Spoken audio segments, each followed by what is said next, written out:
পশ্চিমবঙ্গে গোহত্যা বা গরু সম্পূর্ণরূপে নিষিদ্ধ হতে চলেছে। অনেকে হয়তো বলতে পারেন যে পুরোপুরিভাবে নিষিদ্ধ হয়নি। তাহলে শুনতে থাকুন, আমি হচ্ছি প্রতিবাদী শিক্ষক, জানুন বিস্তারিত। নাম্বার 1, ভারতীয় আইন। ভারতবর্ষে 1950 সালে একটি আইন পাশ হয়েছিল, যেখানে ভারতবর্ষ একটি কৃষি নির্ভরশীল দেশ। আর এই কৃষি নির্ভরশীল হওয়ার কারণে ভারতবর্ষের যত গবাদি পশু, বিশেষত গরু, মহিষ, এগুলোকে রক্ষা করার জন্য, কৃষির জন্য রক্ষা করার জন্য এই আইনটি মূলত পাশ হয়েছিল। এর সাথে কিন্তু কোনো ধর্মের সম্পর্ক ছিল না। এই আইনে বলা হয়েছিল যে 14 বছর বয়স পর্যন্ত কোনো গাভীকে, মহিষকে কোনোভাবেই জবাই করা বা হত্যা করা যাবে না। মূলত ভারতবর্ষ সেই সময় কৃষি নির্ভরশীল হওয়ার কারণে কৃষিকাজে নাঙল চাষ থেকে শুরু করে পরিবহন, গরুর গাড়ি, বিভিন্নভাবে এগুলো কাজে লাগতো। তার কারণে এখানে ধর্মীয় কোনো ব্যাপার ছিল না। কিন্তু বর্তমানে পরিস্থিতি বদলেছে। এখন কিন্তু ভারতবর্ষে কৃষি নির্ভরশীল পুরোপুরি না। অবশ্যই ভারতবর্ষ একটা কৃষি প্রধান দেশ, কিন্তু পুরোপুরি এখন কৃষি নির্ভরশীল না। এখন মানুষ সত্যি বলতে আগের মতো চাষবাসের প্রতি অত আর আকর্ষণ নেই। এই কারণে মানুষ কৃষক তার সঠিক মূল্য পায় না, তার কারণে। নাম্বার 2, সত্যি কি হিন্দু ধর্ম গ্রন্থে গোহত্যা নিষিদ্ধ? আমার জানা মতে, আমি যতটা জেনেছি, হিন্দু ধর্মগ্রন্থে পরিষ্কারভাবে কোনো জায়গায় নেই যে গোহত্যা করা যাবে না। তবে গরুকে সবথেকে উত্তম, পরম পূজনীয় বলা হয়েছে, এবং গরুকে সবথেকে মায়ের সাথে তুলনা করে সবথেকে বেশি ভালোবাসা হয়েছে। সেই কারণে গোহত্যাকে অনেকেই মহাপাপ বলেই বলে থাকেন। এছাড়া এই গোহত্যা নিয়ে হিন্দু তথা সনাতন ধর্মের বিভিন্ন পণ্ডিতদের মধ্যেও বিবাদ রয়েছে।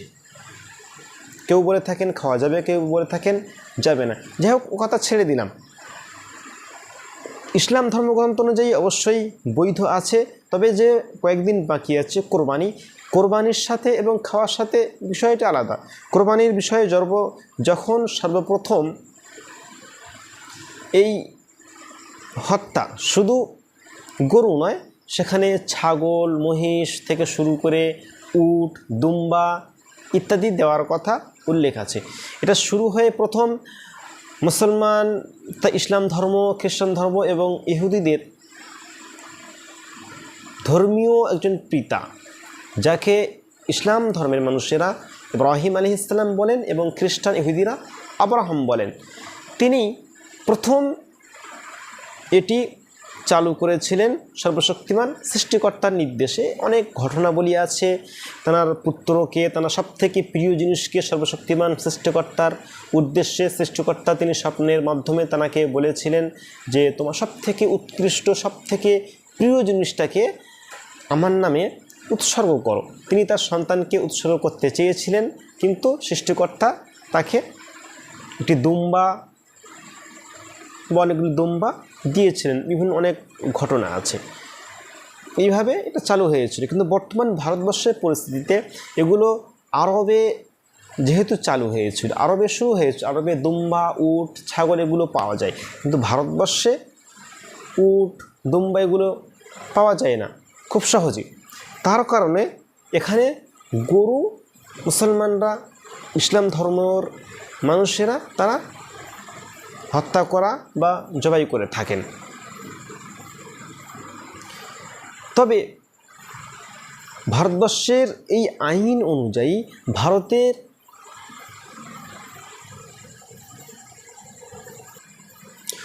অধিকাংশ রাজ্যে নিষিদ্ধ আছে, কোনো জায়গায় আংশিক নিষিদ্ধ এবং কোনো জায়গায় এখনও নিষিদ্ধ নেই। যেমন ভারতবর্ষের উত্তরপ্রদেশ, মধ্যপ্রদেশ, হরিয়ানা, গুজরাট, আপনার উত্তরাখণ্ড, হিমাচল প্রদেশ ইত্যাদি রাজ্যে পুরোপুরি নিষিদ্ধ। তবে আংশিকভাবে পশ্চিমবঙ্গ, আসাম, তামিলনাড়ু ইত্যাদি কয়েকটি রাজ্য আছে, সেগুলো আংশিকভাবে বিধিনিষেধের উপরে 14 বছর বয়স পর্যন্ত বা এভাবে কয়েকটি নিয়মকানুনের উপরে বিধিনিষেধ আছে। কিন্তু অধিকাংশ খ্রিস্টান অধ্যুষিত যেগুলো রাজ্য আছে সেসব রাজ্য কিন্তু এখনও বৈধ, যেমন কেরালা, আপনার গোয়া, মণিপুর, মেঘালয়, অরুণাচল প্রদেশ, এসব রাজ্যগুলোতে এখনও বৈধ, তারা খেতে পাচ্ছে। এখন সবথেকে বড় প্রশ্ন, এই ভিডিওর সবথেকে বড় প্রশ্ন যে এই গোহত্যা বন্ধ করায় কার লাভ, কার ক্ষতি হয়েছে, এইটা বিশ্লেষণ করা দরকার। সত্যি বলতে ভারতবর্ষে তথা পশ্চিমবঙ্গ তথা ভারতবর্ষে, যদি ভারতবর্ষের শুধু পশ্চিমবঙ্গটাই ধরা হয়, পশ্চিমবঙ্গে আমরা আমাদের দেখেছি অধিকাংশই যারা গরু পালন করে থাকে, যারা গরু পোষেন, অধিকাংশই হিন্দু তথা সনাতন ধর্মের। আর তারা গরু পুষে থাকেন এটা একটা ব্যবসা হিসাবে। এই গরুগুলো তারা কুরবানির উদ্দেশ্যে তথা মুসলমানদের পবিত্র ঈদুল আজহা উপলক্ষে তারা পুষে থাকেন। তারা সবাই জানেন, অধিকাংশই হিন্দু যারা পুষে থাকেন তারা সবাই জানেন যে এই গরুগুলোকে মুসলমানরা ঈদের জন্য কেনেন অনেক দাম দিয়ে, এবং তারা ঈদে কুরবানি করেন, তারা খেয়ে থাকেন, সবাই জানে। জানার পরেও তারা এগুলো পুষে থাকেন তাদের ব্যবসা হিসাবে। কিন্তু যখন এই কুরবানি বন্ধ হয়ে যাবে, ক্ষতিকার, হিন্দুদেরই ক্ষতি হবে। আপনারা অবশ্যই ভিডিওগুলো দেখেছেন, অধিকাংশ জায়গায় হিন্দুরা তারা অনেকেই আত্মহত্যা করতে চাইছেন, অনেকেই নিজে জীবন ঝুঁকির মধ্যে ফেলে দিচ্ছেন।